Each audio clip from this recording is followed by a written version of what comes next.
Hello my dear students, we welcome you all on engineers वाला platform. और चलिए आइए बात करते हैं एसएससी जेईई 2023 का जो सीबीटी 1 का एग्जामिनेशन था फॉर द मैकेनिकल इंजीनियरिंग, उसका क्या पेपर का लेवल रहा। अगर मैं सब्जेक्ट वाइज बात करूं तो कौन से सब्जेक्ट से कौन कौन से टॉपिक्स को पूछा गया है, ताकि अगर आप 2024 में एसएससी जेईई की प्रिपरेशन कर रहे हो तो ये जो 10 मिनट की वीडियो है ये आपको एक कंप्लीट इंफॉर्मेशन दे दे पेपर के लेवल से रिलेटेड, टेक्निकल सब्जेक्ट से रिलेटेड, नॉन टेक्निकल सब्जेक्ट से रिलेटेड, ताकि आप बेहतर तरीके से 2024 के लिए प्रिपरेशन कर पाओ। तो आज की जो वीडियो है इसमें लोकेश सर जो है वो नॉन टेक्निकल का पोर्शन आपके साथ डिस्कस करेंगे, मैं टेक्निकल में थर्मल वाला पोर्शन आपके साथ डिस्कस करूंगी और मीनू मैम आपके साथ डिस्कस करने वाली है डिजाइन एंड प्रोडक्शन के पोर्शन की। बट उससे पहले सबसे पहले ये देख लेते हैं कि मैकेनिकल के जो 2 शिफ्ट में एग्जामिनेशन हुआ है उसमें पेपर का लेवल क्या रहा, और उसको फटाफट हम लोग डिस्कस कर लेते हैं। तो सबसे पहले अगर बात करें मैम, मीनू मैम, तो हमारे 2 शिफ्ट हुए थे, एक 9 अक्टूबर को हुआ था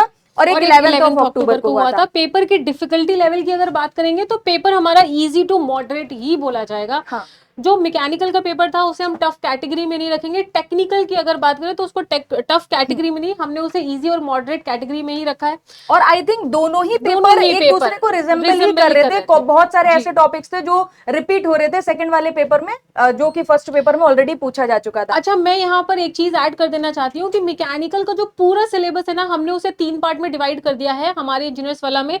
जिस तरीके से हम क्लासेस भी लेंगे और जिस तरीके से आपको कंटेंट भी मिलेगा, तो उसके हिसाब से हमने थर्मल, डिजाइन और प्रोडक्शन, इन 3 पार्ट में हमने जो सिलेबस है उसको डिवाइड किया है।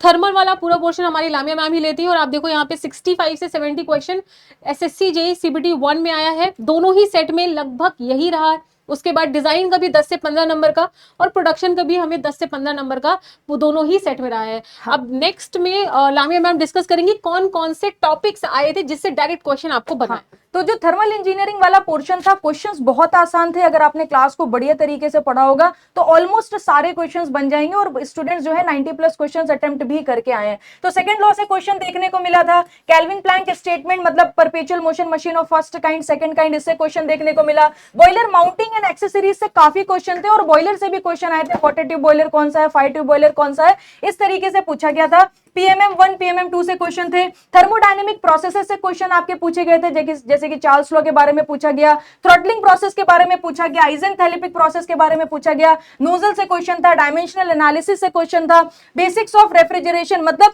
रेफ्रिजरेशन से भी काफी क्वेश्चंस आपको देखने को मिले होंगे।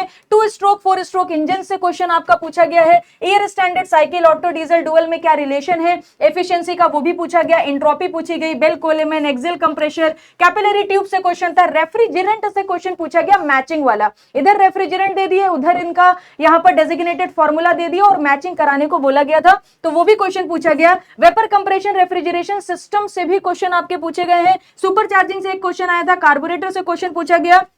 परफॉर्मेंस पैरामीटर से भी क्वेश्चन पूछे गए, like brake power, indicated power, frictional power, इन सब में रिलेशन में भी एक क्वेश्चन आपको देखने को मिला था। और दोनों ही पेपर में एक कॉमन क्वेश्चन देखा गया पावर प्लांट एफिशिएंसी से रिलेटेड, तो वो भी क्वेश्चन यहां पर आपका पूछा गया है। इसके अलावा हाइड्रोस्टैटिक कंडीशन मतलब अगर फ्लूइड में शिफ्ट हो जाए तो हाइड्रोस्टैटिक कंडीशन से क्वेश्चन था। स्पेसिफिक ग्रेविटी तो मोस्ट पॉपुलर टॉपिक रहा है, चाहे फ्लूइड मैकेनिक्स सिविल में पूछा गया हो, चाहे फ्लूइड मैकेनिक्स मैकेनिकल में पूछा गया हो। स्पेसिफिक ग्रेविटी से छोटे छोटे न्यूमेरिकल्स भी पूछे गए। सरफेस टेंशन से आया, capillary rise, buoyancy and flotation, hydrostatic force, मतलब वही है, यहां पर कंडीशन पूछी, यहां पर फोर्स पूछ लिया। बर्नौली इक्वेशन से क्वेश्चन देखने को मिले। Venturi meter, orifice meter, current meter पूछा गया कि भाई क्या फ्लो को मेजर करने के लिए यूज होता है, मतलब डिस्चार्ज मेजर करने के लिए या फ्लो वेलोसिटी मेजर करने के लिए। इसी के साथ लैमिनार फ्लो था। फ्रिक्शनल लॉसेस से क्वेश्चन पूछा गया। डार्सी वेस्बर्ग इक्वेशन से क्वेश्चन था। टर्बुलेंट फ्लो से था। Pipe combination, losses in pipe से क्वेश्चन आपका पूछा गया कि सडन एक्सपेंशन हो जाएगा तो लॉस कितना होता है। डायमेंशनल एनालिसिस से था।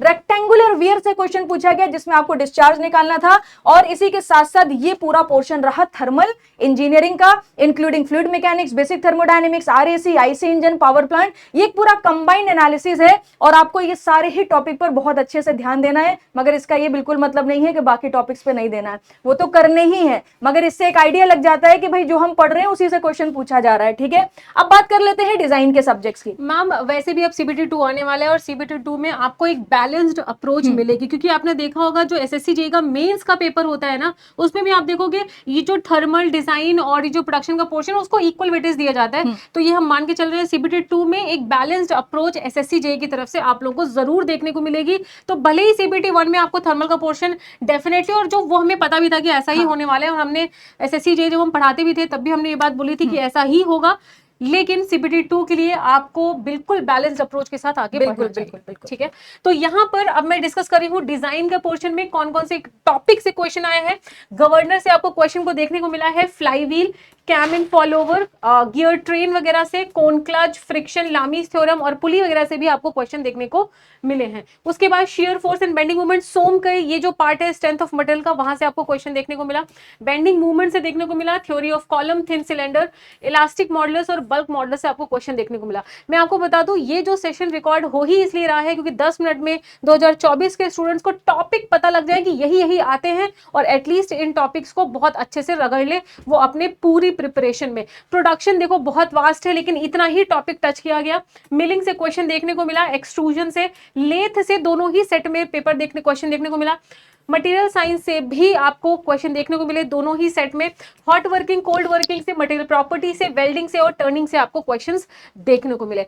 अब बात आती है हमारे बिल्कुल GS वाले पोर्शन की, और सर डिस्कस करेंगे GS वाला पोर्शन। और आई थिंक जीएस का पोर्शन बहुत इंपॉर्टेंट रोल प्ले करता है, क्योंकि 100 ना मार्क्स आपके टेक के हैं, 100 मार्क्स आपके नॉन टेक के हैं। तो लोकेश सर थोड़ा सा स्टूडेंट को गाइड करिएगा कि जीएस एंड रीजनिंग में क्या सिनेरियो आपको देखने को मिला। यस मैम, देखो अगर हम 10 मिनट में एक बात करने चाहते हैं तो एक तो सीधे से सिंपल सा एग्जांपल है, जीएस से भी ज्यादा इंपॉर्टेंट अगर किसी का है तो वो रीजनिंग का है, क्योंकि सीधे सीधे 50 मार्क्स की तो आपकी रीजनिंग ही है। ठीक है, वो कंप्लीट एक पार्ट है। और जीएस में देखें तो आपको हिस्ट्री, ज्योग्राफी, पॉलिटी, इकोनॉमिक्स सब कुछ पढ़ना है। नॉर्मली एसएससी जैसा कि देखता है कि हमेशा मॉडर्न हिस्ट्री पर फोकस करता है, पर इस बार मॉडर्न हिस्ट्री की जगह उसने एंशिएंट हिस्ट्री और मेडिवल हिस्ट्री पर फोकस किया, जिसमें साउथ इंडिया वाले पार्ट पर उसने कुछ ज्यादा ही फोकस कर लिया। विजयनगर एम्पायर पूछ लिया, इसके अलावा संगम एरा से क्वेश्चन पूछ लिए, तो ये अपने आप में बहुत ज्यादा इंपॉर्टेंट है। फिर अगर इंडियन ज्योग्राफी में बात करें तो इंडियन ज्योग्राफी में रिवर्स और माउंटेन बहुत इंपॉर्टेंट पार्ट रहा है इस बार। साथ ही साथ अगर पॉलिटी में बात करें तो यहाँ पे फंडामेंटल राइट अमेंडमेंट बहुत ज्यादा पूछे गए, जिसमें आर्टिकल 15 और एजुकेशन राइट तो कुछ ज्यादा ही पूछा गया। सेंसस से लगातार 6 से 5 क्वेश्चन रहे हैं आपके, कहीं ना कहीं अप एंड डाउन रहे हैं, बल्कि 6 से 5 ना बोलकर अगर मैं इसे 4 से 3 बोलूं तो ज्यादा बेहतर होगा, पर हम लोग मान के चल रहे हैं कि इतने तो रहे हैं। स्पोर्ट्स से लगातार क्वेश्चन आते रहे हैं और इस बार भी सेम आए हैं। अवार्ड बहुत अच्छे पूछे हैं और स्पोर्ट्स के साथ भी अवार्ड्स को पूछा है, स्पोर्ट्स से रिलेटेड। फिर स्कीम्स गवर्नमेंट की जरूर पूछी है, करंट अफेयर में नेशनल अफेयर के और पर्सनालिटी से जुड़े हुए जो करंट अफेयर थे वो बहुत ज्यादा पूछे हैं। साथ ही साथ साइंस का जो पार्ट नॉर्मली रहता है हमारा 15 क्वेश्चन के आसपास का, इस बार 15 की जगह ये क्वेश्चन केवल 10 हो गए, और जिसमें बायो का वेटेज थोड़ा सा ज्यादा था, बाकी जो वेटेज था वो आपका फिजिक्स का था। एंड अगर हम लोग यहाँ पर रीजनिंग की बात करें तो रीजनिंग में ऑलमोस्ट एसएससी ने कोशिश की कि हर एक टॉपिक को टच करे, पर सबसे ज्यादा क्वेश्चन कहीं से उठाएं तो वो नंबर सीरीज है, ब्लड रिलेशन है, डायरेक्शन है, मैथमेटिकल ऑपरेशन बहुत फेवरेट टॉपिक है एसएससी का जो पूछा है। डाइस से 1 से 2 क्वेश्चन थे, काउंटिंग फिगर से थे, सीरीज से मैंने आपको बताया सबसे ज्यादा इंपॉर्टेंट पार्ट था, जिसमें 4 से 5 क्वेश्चन लगातार बन रहे थे। इसके अलावा नॉन वर्बल की जो इमेजेस आती हैं, एम्बेडेड इमेजेस आती हैं, मिरर आता है, वाटर इमेज आता है, उनसे लगातार 3 से 4 क्वेश्चन रहे हैं। अल्फाबेट सीरीज से रहे हैं, वेन डायग्राम आपका 1 से 2 रहे हैं, सिलोजिज्म रहा है, और रैंक एंड कंपैरिजन वाला पार्ट भी यहाँ पर लगातार 2 से 3 क्वेश्चन पूछे जाते रहे हैं। तो ये अपने आप में बहुत ज्यादा इंपॉर्टेंट है। ऑल द बेस्ट बेटा मेरी तरफ से, आप लोग आगे भी अच्छे से तैयारी करते रहें। तो ये थी complete analysis SSC JEE 2023 CBT 1 mechanical engineering की। होपफुली आपको इसमें काफी ज्यादा हेल्प मिलेगी। इसके अलावा भी अगर 2024 की आप प्रिपरेशन कर रहे हो, आप हमारी हेल्प चाहते हो, किसी भी प्रकार से आप हमारी हेल्प चाहते हो, तो कमेंट सेक्शन में लिखना बिल्कुल भी मत भूलिएगा। और हम मिलेंगे फिर किसी अनदर इंपॉर्टेंट सेशन में। Till then goodbye, take care.